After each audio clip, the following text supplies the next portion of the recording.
Syederalun ke Desa Malanga Biren merupakan salah satu kota tersibuk di Biren serta dijuluki kota santri.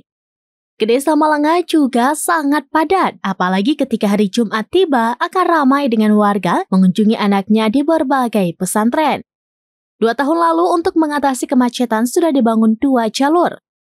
Selain itu, sejak beberapa waktu lalu mulai dibangun jembatan kembar, lokasinya persis antara Kampung Gede Aceh dan Kampung Baru, persisnya di samping jembatan Rangka Baja, Kota Samalanga. Jembatan ini dibangun dengan anggaran sekitar 24 miliar rupiah lebih.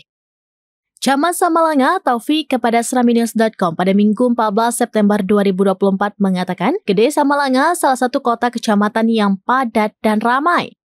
Dengan terbangunnya jalan dan jembatan tersebut diharapkan dapat mengatasi kemacetan. Pembangunan jembatan kembar ini sudah dilakukan sejak beberapa waktu lalu dan diharapkan selesai akhir tahun ini. Dari Biren, Yusmandin Idris, seraminews.com.